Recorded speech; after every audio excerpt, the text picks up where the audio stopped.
Welcome, everybody. As I mentioned, my name is Dr. Jessalana Stewart-Thomas, and I am the Program Coordinator for the Center of Excellence for Women and Technology, and I am overjoyed for our event today. This has been a long time coming, and I am so excited to talk to you about our amazing author that we have joining us here today, Willa Tavernier. She is one of my favorite humans literally in existence, and she has some absolutely adorable co-hosts with her today. Before we jump into our wonderful presentation, I just wanted to throw out that the Center of Excellence for Women in Technology is a place where we try to help women to understand and to use technology to benefit their careers and their disciplines so that they can grow in their local communities. We really promote an inclusive environment that is supportive for the development of women in tech through teaching and learning. And having said that, we have a commitment to stand in solidarity for equality, equity, inclusion, and justice.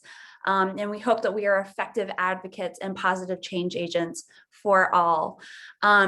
With that, we hope that you come to our event today with a 4C framework that we're borrowing from Harvard, which is curiosity, courage, candor, and courtesy.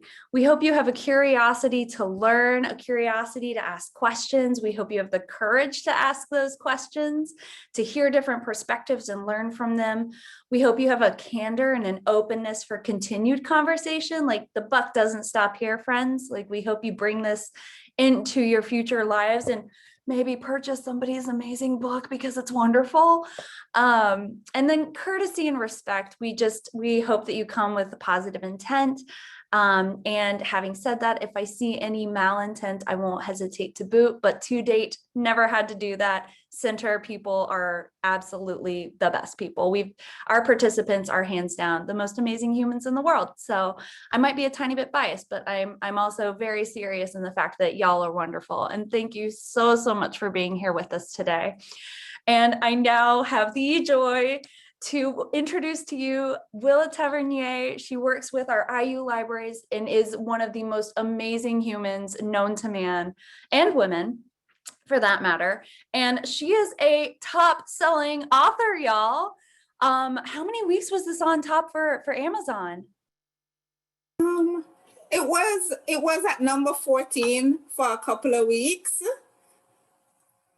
Amazing. And I will go ahead and just get this sharing so y'all can see the amazing work, the actual book on my screen. Here we go.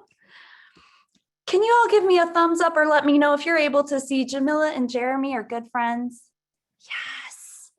Well then, with having said that, welcome, and I will turn it over to Willa. Thank you so much for being here. Thanks, Jessalana. Hi, everyone.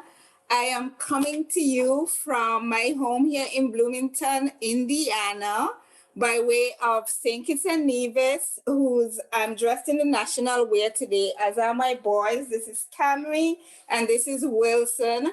And this is courtesy of Grandma, who FedExed them to us. And she's in the room right now, Sandrine Liebert. She may not be showing herself. And I also see Auntie Lavi, Auntie Shermella, and tons of people from the library. So thanks to my colleagues also for coming out to this book talk. I'm happy to be here with everyone today and a little overwhelmed. Hopefully there'll be no shenanigans in the house. There usually is, but let's hope it will all go smoothly today. What I am going to do, I have my son say it's a book talk for all ages, and I see some kids here as well. So I'm going to read the book first, and I'm going to throw out a couple of questions to the audience, and then I have some other things to share with you guys, time permitting. So this book, as Jessalana has shown, and as you've maybe seen on the invitation, is called Pinkies for Boys. And it's a story, it's set in the West Indies, where the main characters live on 2 different islands. So let's get into it. Right. Jamila and Jeremy are good friends. So are their moms. Jamila lives in St. Kitts. Jeremy lives in Tortola.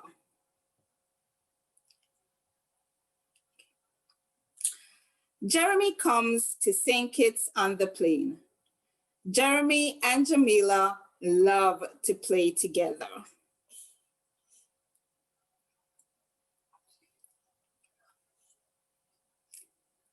Jeremy and Jamila are in the back of Jamila's mommy's car. Their mommies are in the front.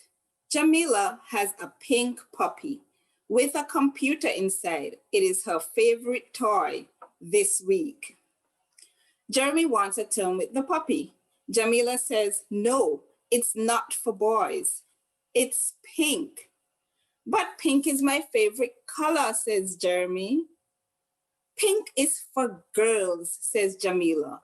Blue is for boys. Jeremy asks his mommy, is it true, mommy? No, their mommies both say. Boys and girls can like any color.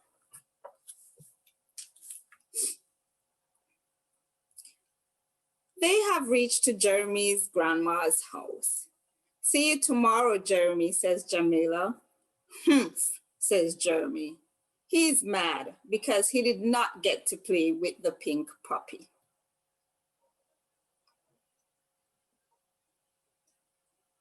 The next day, Jeremy and his mommy go to Jamila's house. Jamila has just come home from dance class. I go to dance class too in Tortola, Jeremy says. No, says Jamila. You go to karate class. Only girls have dance class. Boys go to karate class. Jeremy says, no, I go to dance class. Mommy, Jamila shouts. I told Jeremy he goes to karate class, but he keeps saying he goes to dance class. And boys can't go to dance class, they go to karate class. Jamila's mommy laughs. Oh boy, we need both of you to calm down. Can you do that? Jeremy and Jamila nod. Then Jamila's mom says, lots of boys dance, Jamila. If boys don't dance, who will the girls dance with? Jeremy's mommy says, Jeremy does go to dance class, Jamila. And you know what? There are lots of boys and only one girl in that class. They do lots of fun dances and they learn all the latest hip hop moves. Jamila has changed out of her dance clothes. She is going to play with Jeremy. She brings her pink puppy for Jeremy to have a turn. Jeremy loves the learning games on the puppy's computer. Jamila plays with a doll.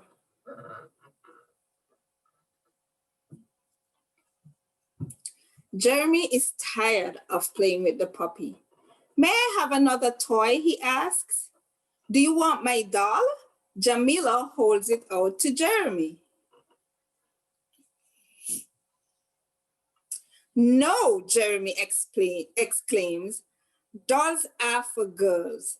Don't you have any trucks?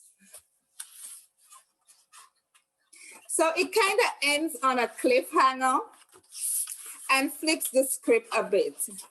But the book has a lot of discussion activities that you can use to talk about it. And everyone's asking me for more, but give me grace. I'm a first-time author. Because Jeremy's upset when Jamila says he can't play with a pink toy or go to dance class because he's a boy. But in the end, he refuses to play with a doll and says that dolls are for girls. So I'd like to throw this out to the audience, especially the children, and ask, what do you think about that? Jeremy was so insistent that you can't say a color is for girls, but then he turns around and says that dolls are for girls.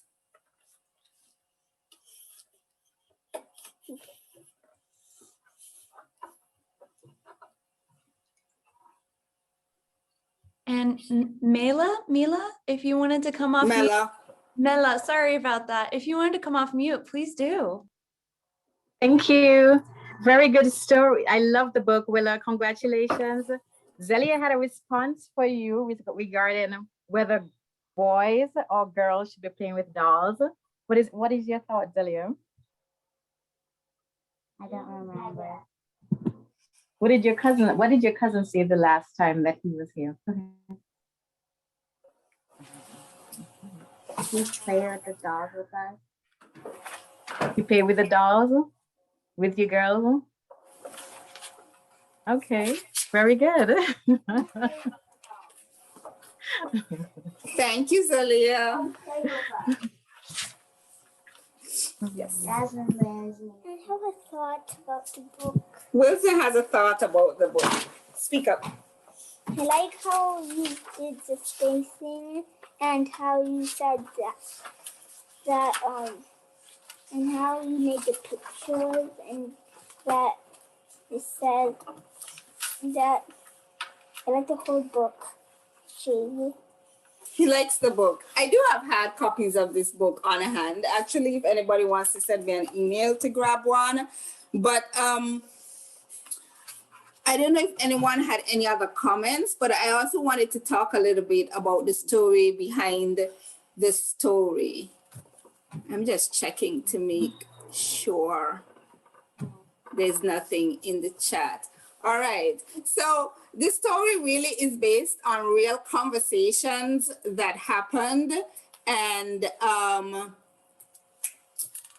they didn't all happen in the sequence it's presented in the book, but all of those conversations really did happen. And if anybody knows those little leapfrog, the Scout toy, like that's exactly the toy that's packed off the little conflict between the boy and the girl who will remain unnamed, but they are real people. And I did struggle a bit with, oh, there's a scout. Thank you for sharing that, Renee, Isaac, and Hudson. That's awesome. Yeah, so I lost my train of thought now.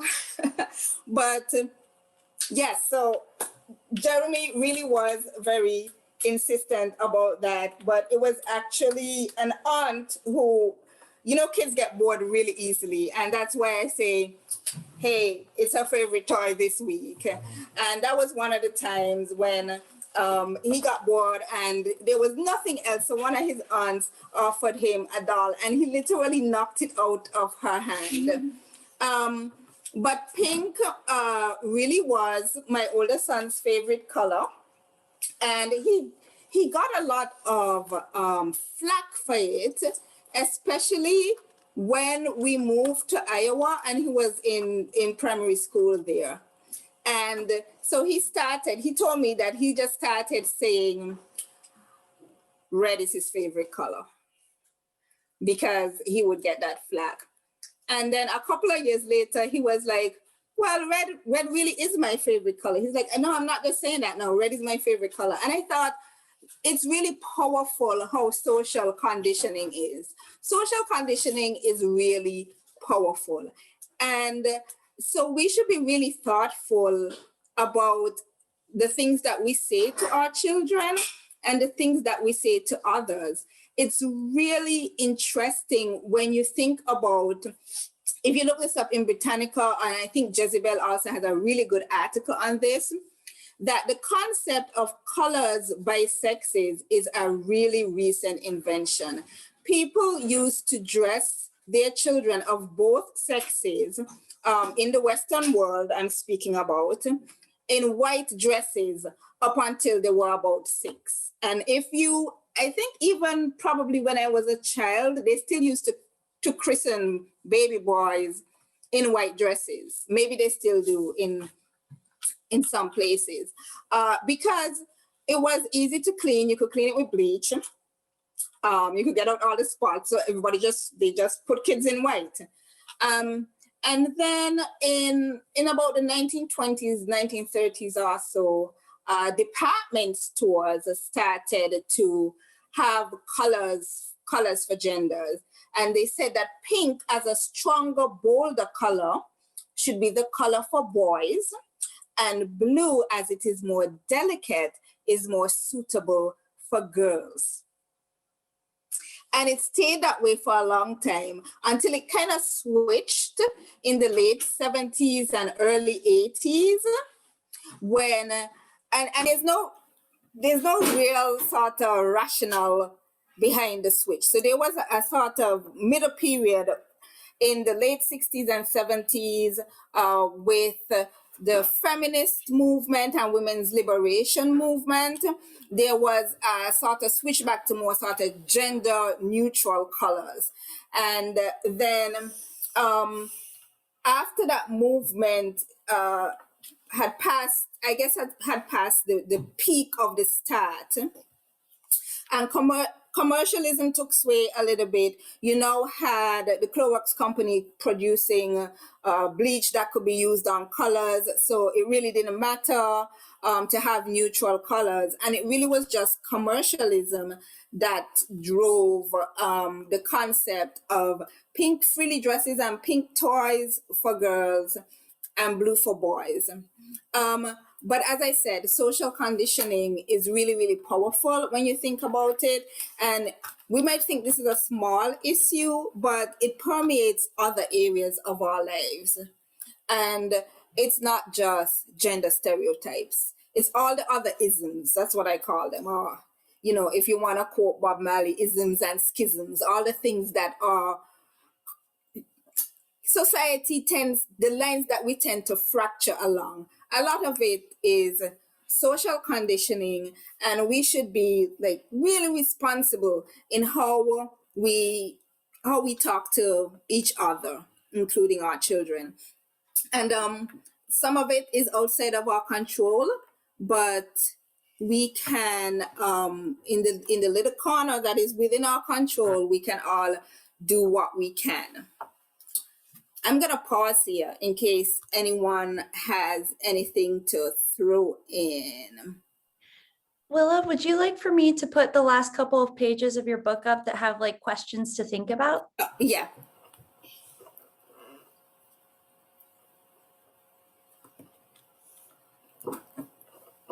And can someone let me know if you're able to see that more to think about page? Okay, great. And in terms of the way the moms respond in the book, I really did just draw this from actual responses. I think that in terms of how do you respond when questions like this come up, it's really tough to say like exactly what you should say in any given conversation. But if kindness is, you know, our motivation, if we think about what would be the kind thing to say or do in a particular situation, or when a particular question comes up, that can give us a great guideline for how we respond. And it's so unpredictable. I mean, kids really do come with the strangest things, and it's, you know, you can't predict everything a child will ask or what they'll come across in school, or what one child might think is funny, even though it might be absolutely offensive. And I think that we also have to have empathy, because there have been kids who've said things to my kids in school. And I think it's a lot of the times the way we respond is a great teaching opportunity. And to realize that even when kids say things that might be offensive, they've been taught and conditioned that way. So in my responses, I try to be thoughtful while standing my ground and attacking the problem and not the person. Let me see if there's anything else in the chat. Um,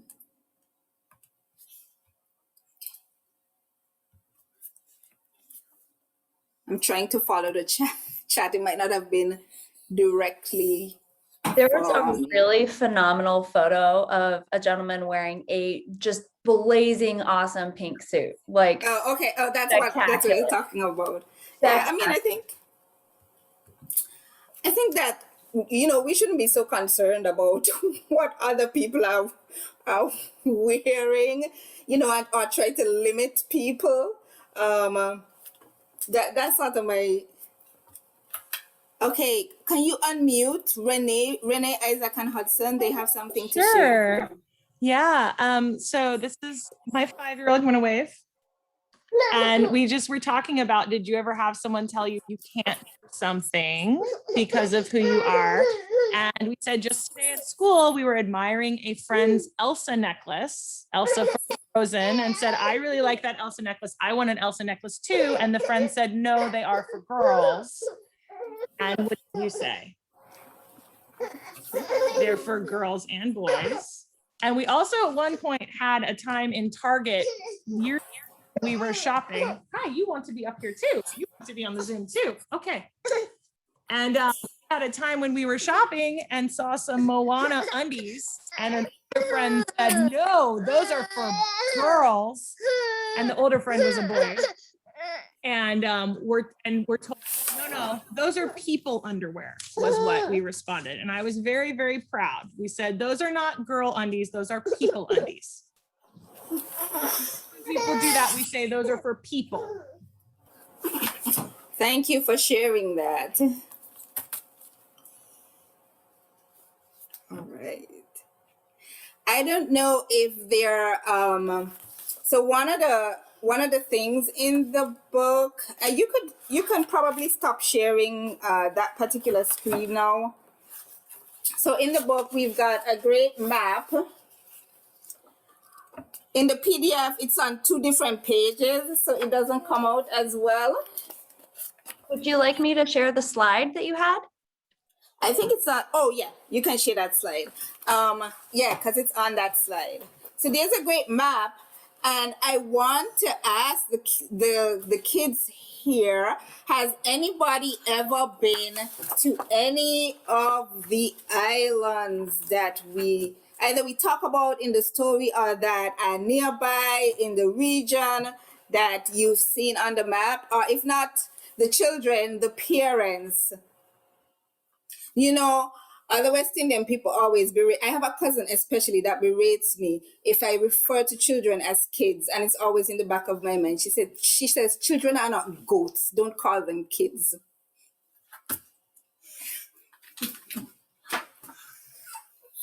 But I suppose because I've been in the US for, I think, almost 5 years now, I have found I've just slipped into that habit. So somebody says Dominican Republic. Yay, somebody's been to Dominican Republic.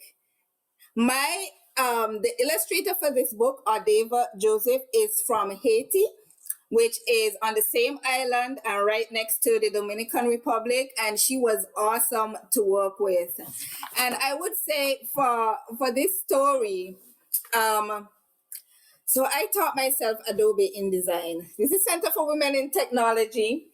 So yes, Wilson found the island on the page, so he was excited about that. I taught myself Adobe InDesign in this process, and it really bolstered my confidence because it came recommended to me by another female colleague from IU Press who works in this field, and then my cousin who's a graphic designer. And I was like, are you sure I can do? She said, it's a steep learning curve, but I did it. And I'm glad I did it. When there were changes to be made, it was so easy to get the changes that Amazon required because it was InDesign. It was just really easy to make them. I'm glad I learned it. I'm sure if I go back to do it again, I won't remember every single thing, but it's a great confidence booster when you learn a new skill. I had written down the language for this book back in about 2017. And my neighbors, one of them were in the Iowa Writers Program. And so he edited it for me, and it sat around there for a while. And it was really only maybe last November or December, I said, I'm gonna try and get this out. So I'm glad I did. Learning a new skill is a great way to boost your confidence. So I'd just like to share that. And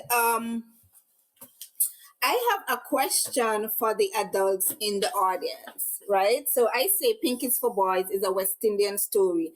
So when you hear the words West Indies, what do you think of? And you can drop it in the chat. And then someone sent to me, but I think they mistakenly sent it privately, island nation south of the US. So you may not be seeing that. And festive people, also sunburns. And I love that someone says they're gonna find all the islands on the map when they get off this. And then we've got from Antilavi, British colonization, and a +1 from Mara. Mara has been so super supportive. She's like, I'll put out this book talk everywhere if you let me. And then I'm going to switch it up and say, what do you think about when you hear the word Caribbean? Cammy says he thinks of the sea when he hears Caribbean. Does anybody think of anything else when you hear Caribbean? What do you think of? Comfort food, bongo drums and calypso, delicious food, great music, islands again. And it's really interesting. Mara says mass tourism and cruise ships. It's a really interesting thing. So you don't hear the word West Indies or West Indian said much these days, I think. Nobody said cricket, right? I don't think I've missed that. Caribbean, everything that people said for West Indies. Right. So, and me and my husband had this big argument. Oh, Kalinago people. So we had this big argument about what is the Caribbean, and I actually did my MLIS thesis on this. Like, really, what is it? What is the Caribbean? Because when we grew up, we were West Indians, and I feel like kind of now it's like we're Caribbean people. If you tell somebody, typically, let's say in the US, I'm from the West Indies, quite a few times I've had people ask me, where is that? But if I say I'm from the Caribbean, it's instantly, oh, they know what that is. And to them, it means a lot of what people say here, the sun, tropical weather, and music, and good food. And excuse me. And there is actually a reason for that that's documented in this really good book, An Eye for the Tropics, how the Caribbean came to be framed sort of in the international imagination.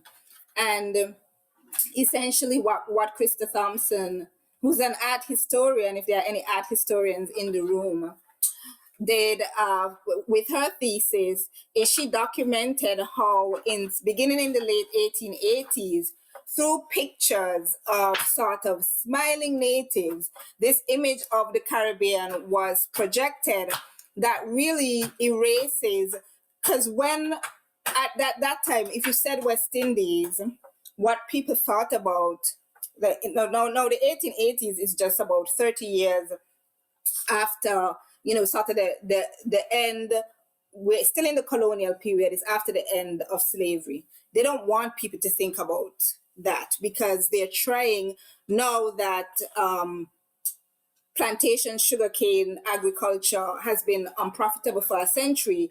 They're trying to go into tourism, and nobody wants to come to a place where what you're thinking about is hardship and suffering and colonization. They want you to think about paradise. And it continues today. We want you to think about paradise. We want you to come But the one message that I want people to take away from this is that these places have a really rich culture beyond the beach. And beyond the music, there's great art, there's great festivals, there is, and I put some pictures up here of the national wear of both St. Kitts and Nevis and the British Virgin Islands, which is, and which I should also say, the name of the country is the Virgin Islands.